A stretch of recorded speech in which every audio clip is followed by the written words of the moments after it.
윤석열 대통령이 인구 국가 비상사태를 선포했습니다.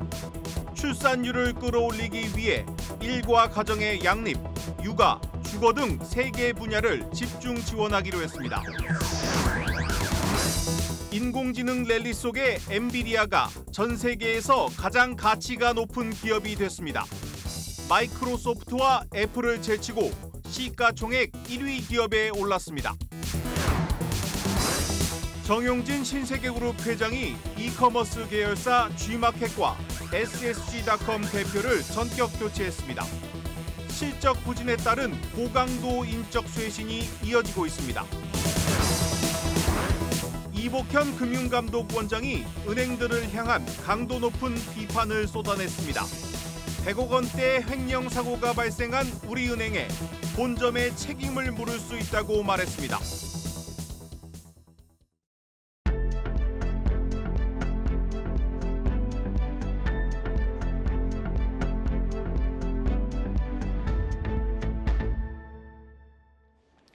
뉴스 플러스 시작합니다.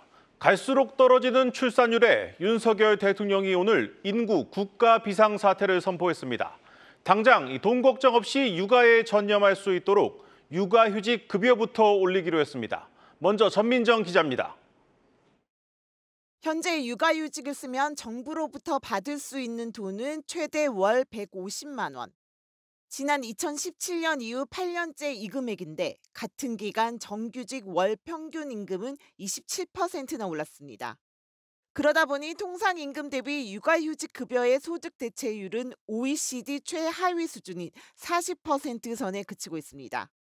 소득 걱정 없이 누구나 육아휴직을 쓸 수 있어야 출생률을 높일 수 있다는 지적에 정부는 급여 상한부터 손봤습니다. 육아휴직 급여 상한을 최대 월 250만 원으로 인상하고 수요가 높은 시기에 상대적으로 높은 급여 상한을 적용하는 한편 사후 지급금을 폐지하여 앞으로 육아휴직을 쓰는 1년간 받을 수 있는 지원금은 한 달 평균 40만 원가량 더 많아지는데 특히 휴직 초반 석 달간 250만 원씩 몰아주는 방식으로 경력 단절 우려를 덜어내 아빠들의 적극적인 동참까지 이끌어내겠다는 게 정부의 구상입니다. 하지만 육아휴직 급여 상한을 올린다 해도 여전히 소득 대체율은 60%대에 불과. 아빠들이 선뜻 육아휴직에 나설 수 있을지는 미지수입니다. 정부는 대체 인력 지원금을 늘리고 육아하는 동료를 대신해 일할 경우 월 20만 원씩 보상해주는 제도를 만들어 중소기업 육아휴직률도 끌어올리겠다는 계획. 다만 전문가들은 70만 원에 불과한 육아휴직 급여 하한액도 함께 올리고 대체 인력 채용을 쉽게 해주는 등 대기업과 중소기업 간 육아휴직 사용에 형평성을 맞추는 대책도 필요하다고 지적합니다. 육아휴직은 그 사업장 환경에 따라서 다르잖아요. 신청할 수 없는 데가 있고 대체 인력을 확보해 주는 거 이런 문제를 해결하지 않고 그 금액을 올려봤자 뭐 금액 올려준다고 신청하는 사람이 얼마나 늘어나는지 한번. 육아휴직 급여가 나가는 고용보험기금은 이미 3조 원 넘게 적자인 상황. 올해도 대규모 세수펑크가 예정된 가운데 추가 현금 지원을 위한 재원 마련도 남겨진 과제가 됐습니다. 한국경제TV 전민정입니다. 집 걱정 없이 아이를 낳고 기를 수 있도록 하기 위한 대책도 마련됐습니다. 이 개발 제한 구역 그린벨트를 풀어 신혼 출산 가구들을 위한 집을 공급하고 출산을 하면 특별 공급 청약 기회도 한 번 더 주기로 했습니다. 이어서 성나균 기자입니다. 정부의 저출생 대책은 결혼이나 출산 계획을 잡을 때 집 걱정을 최대한 덜어주는 것에 초점을 맞췄습니다. 공공과 민간을 가리지 않고 연간 12만 호 이상을 신혼 출산 가구에게 공급하겠다는 겁니다. 특히 주택을 공급할 땅을 확보하기 위해 개발 제한구역, 그린벨트까지 풀어줄 방침입니다. 국토교통부는 올해 안에 수도권을 중심으로 그린벨트 해제 등을 통해 2만 호 수준의 택지를 발굴하겠다고 설명했습니다. 젊은 부부들의 선호도가 높은 새 아파트 청약에 당첨될 수 있는 기회도 늘어납니다. 신규 출산 가구는 특별 공급에 추가 청약을 할 수 있고 신혼특공에서 본인과 배우자 모두 과거 당첨 이력이 배제됩니다. 공공임대 거주 중 출산하면 자녀가 성년이 될 때까지 재계약이 가능하고 더 넓은 집으로 이주할 수도 있습니다. 신혼 출산 가구의 내 집 마련을 돕기 위한 금융 지원도 함께 이루어집니다. 내년부터 출산한 가구는 디딤돌 버팀목 대출의 소득 요건이 2억 5천만 원으로 완화됩니다. 대출 이용 기간 중 아이를 더 낳으면 한 명당 금리를 0.4%포인트 낮춰줍니다. 다만 매번 덧대기식으로 제도 개선이 이루어지다 보니 실수요자들의 혼란이 커질 수 있다는 지적도 나옵니다. 특별 공급이 너무 종류가 많다 보니까 주택을 공급하는 사람들도 헷갈려서 잘 모릅니다. 제도를 좀 더 일원화해서 체계적으로 고칠 필요는 있어요. 주택시장 불황 속에 청사진으로 가득 찬 공급 계획이 제대로 이뤄질 수 있을지도 미지수입니다. 한국경제TV 성낙윤입니다. 끝이 나지 않는 인공지능 랠리 속에 엔비디아가 전 세계에서 가장 가치가 높은 기업이 됐습니다. 이 철옹성과도 같았던 마이크로소프트와 애플을 넘어서 마침내 시가총액 1위 기업에 올랐습니다. 박찬휘 기자입니다. 엔비디아가 설립 31년 만에 전 세계 시가총액 1위 기업에 등극했습니다. 지난 10일 액면 분할 이후 주가가 8.3% 더 오르면서 시가총액도 3조 3,350억 달러, 우리 돈 4,600조 원까지 불어났습니다.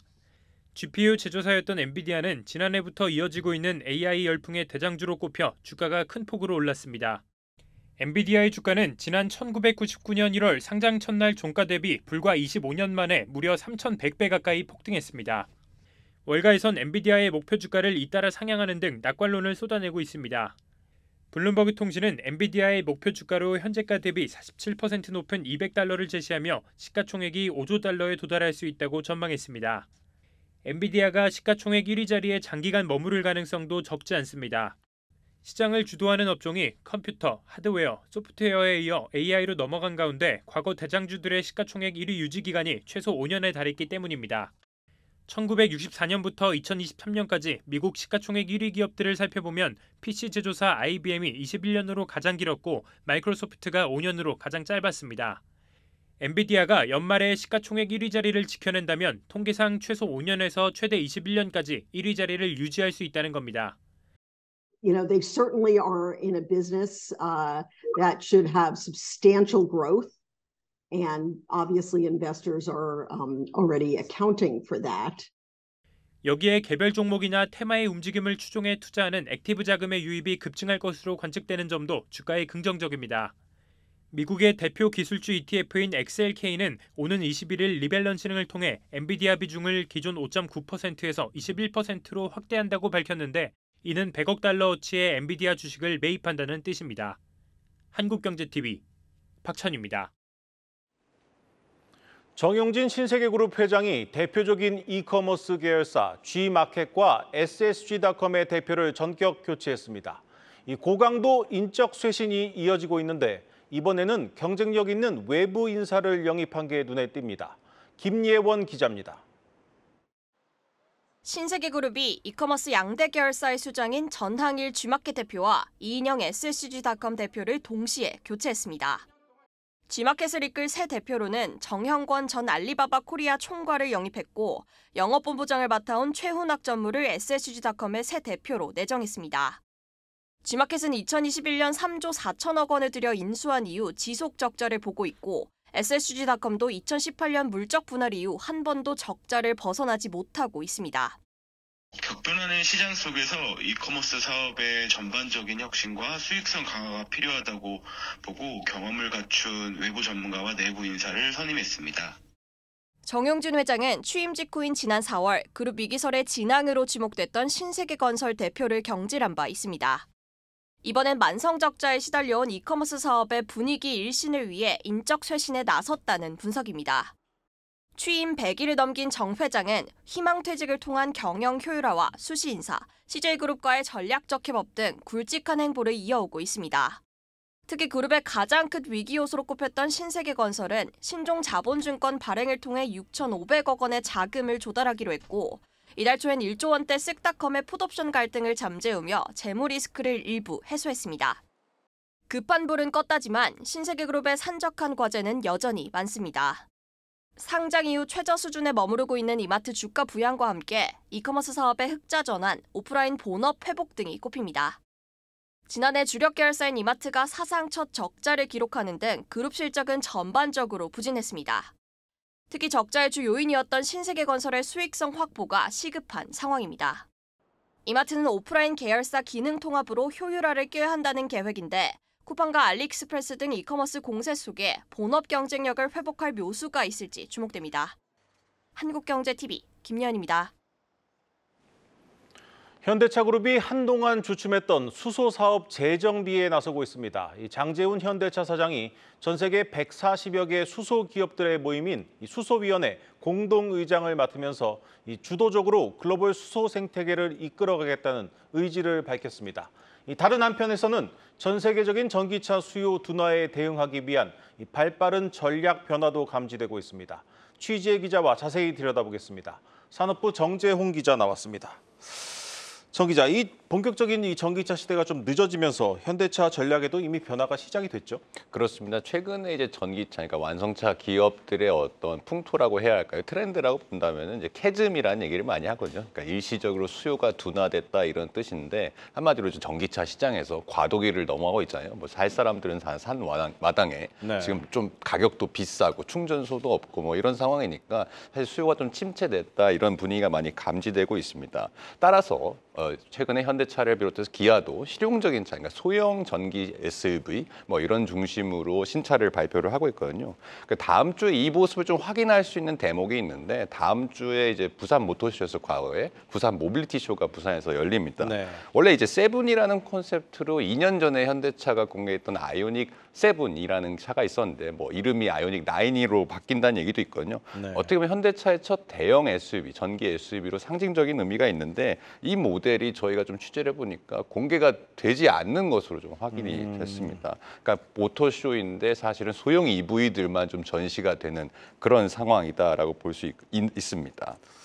네, 이 테슬라가 담긴 이 가격이나 바람에 이 가성비 좋은 이 중국 전기차까지 등장해서일까요? 이 현대차도 이제 보급형 전기차 쪽으로 이 방향을 튼 것 같은데 이 아이오닉 9은 좀 가격대가 높지 않습니까? 근데 출시 예정대로 갈 수 있습니까, 이거? 그래서 좀 내부적으로도 고민이 많은 모습으로 보입니다. 지난해 기아의 같은 급의 이제 EV9이 출시가 됐지만 네. 국내에서 사실 수요가 좀 침체되면서 연말에 뭐 반값 할인이라는 소리를 들을 정도로 할인 행사를 많이 진행하기도 했는데 네. 뭐 북미 수출량이 늘면서 지난달에 이제 5월달이죠 누적 판매 5만 대를 돌파한 것으로 보입니다.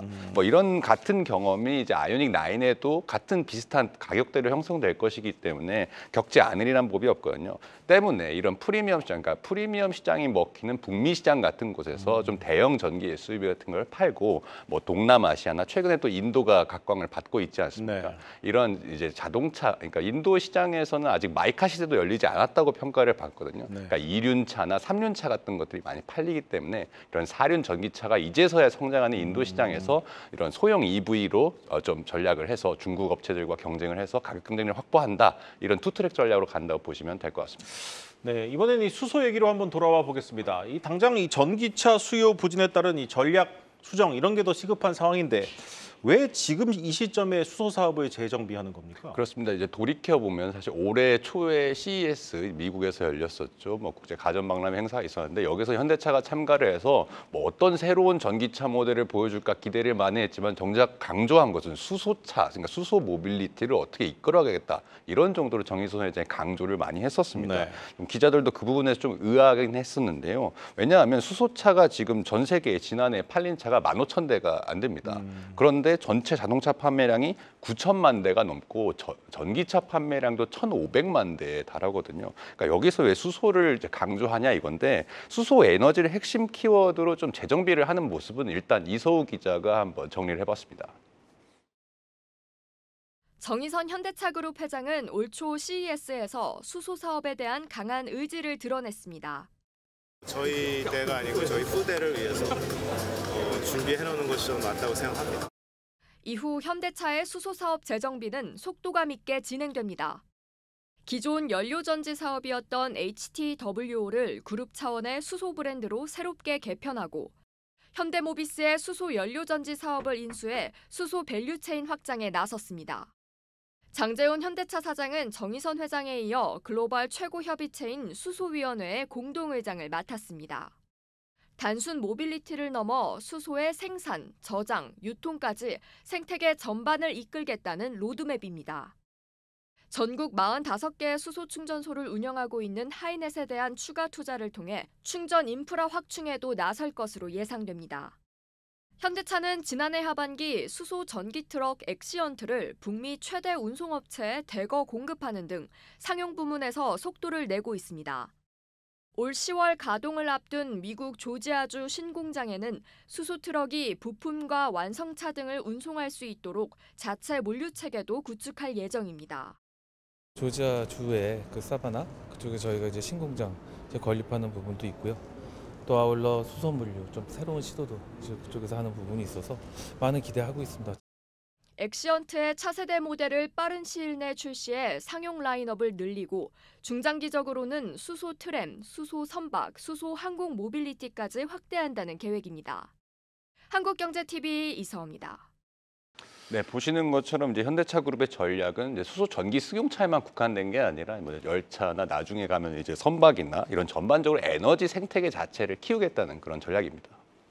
네, 그런데 앞서 리포트 내용을 보니까 올해 10월 준공되는 미국 조지아 공장에도 이 수소를 활용한 이 물류 체계가 만들어진다고요? 그렇습니다. 사실 이게 사업이 가시화되지 않았기 때문에 도대체 수소로 뭘 하겠다는 거냐 이제 의문이 생길 수 있잖아요. 조지아 공장에서 이제 물류 체계를 어떻게 운영하냐면 수소 트럭 전용 고속도로를 만드는 등 이제 물류 체계 전반에 수소 에너지원을 활용하게 됩니다. 그래서 이틀 전이었죠. 이제 한국을 방문한 브라이언 캠프 조지아 주지사가 이를 두고 이제 공상과학 영화 같은 일이라고 평가를 하기도 했는데 전문가들이 분석을 할 때 이제 완성차 업계 특히 현대차의 수소 전략이 승용차에서 상용차로 먼저 이제 변경됐다고 이제 진단을 하는 게요. 에너지 생산부터 전야까지 활용성이 더 커지고 그만큼 승용차는 사실 이제 경제성이 없다는 평가를 좀 받았잖아요. 네. 하지만 상용차에서는 좀 경제성을 확보할 수 있다는 설명입니다. 직접 들어보시죠.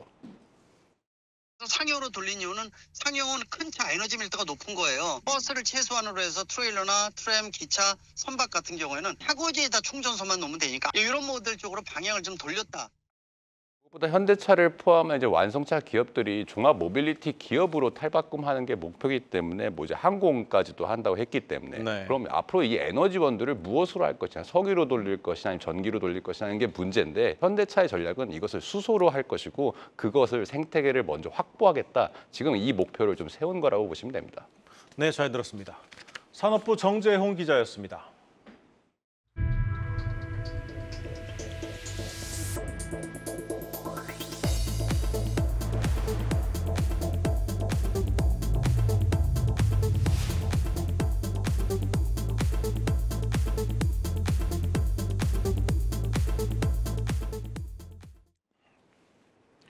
정부의 기업 밸류업 프로그램이 본격 가동된 가운데 이 상장 기업들의 주주 환원이 급증하고 있습니다. 하지만 이 주가에 직접적인 영향을 주는 자사주 소각에는 여전히 소극적이라는 평가가 나오고 있습니다. 최민정 기자입니다.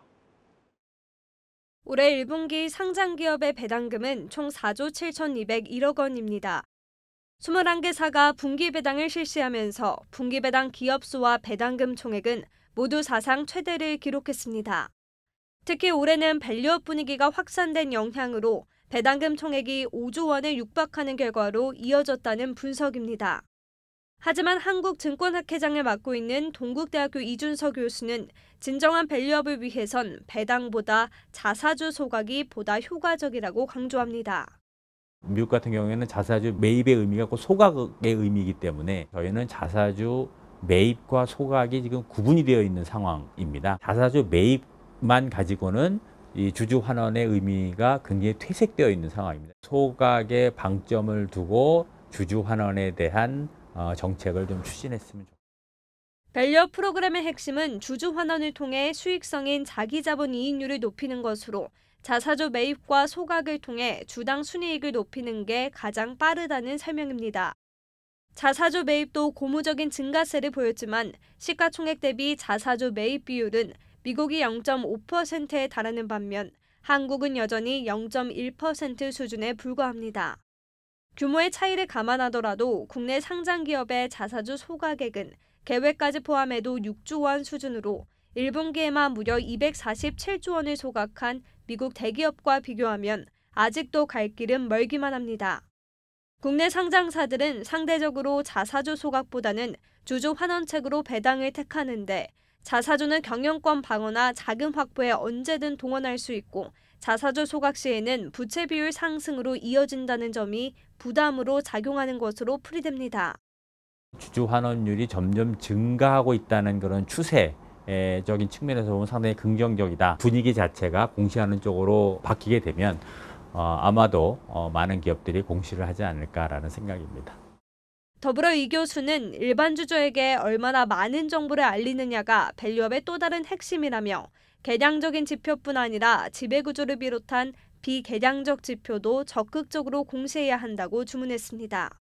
이 같은 밸류업 공시 유무가 시장에서 우열을 가리는 기준이 될 것이라고 덧붙였습니다. 한국경제TV 최민정입니다. 과일 소주가 해외에서 인기를 끌면서 국내 소주 회사들이 발빠르게 세계화에 나서고 있습니다. 이 생산량이 모자랄 정도인데 아예 해외 생산 기지를 짓겠다고 나선 곳도 있습니다. 그 현장을 유호성 기자가 다녀왔습니다. 베트남 수도 하노이의 밤거리.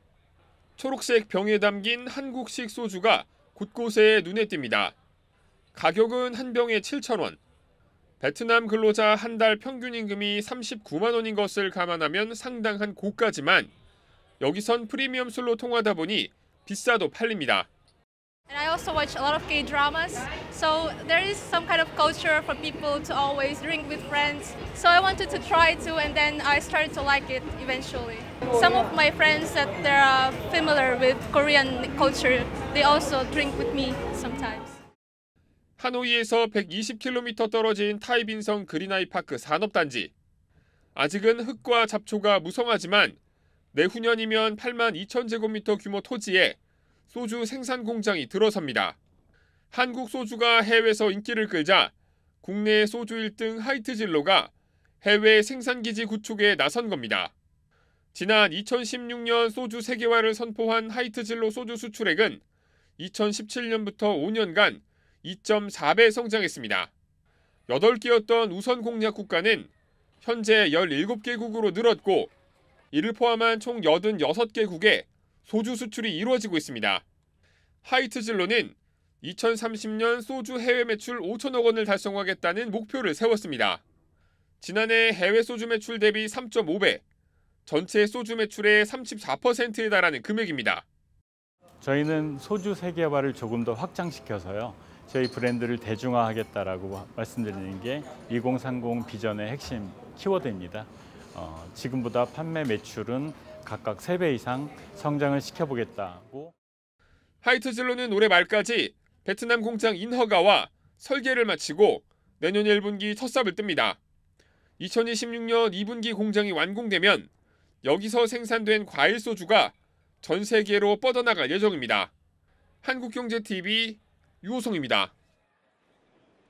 오늘 준비한 뉴스 플러스는 여기까지입니다. 함께해 주신 여러분 고맙습니다.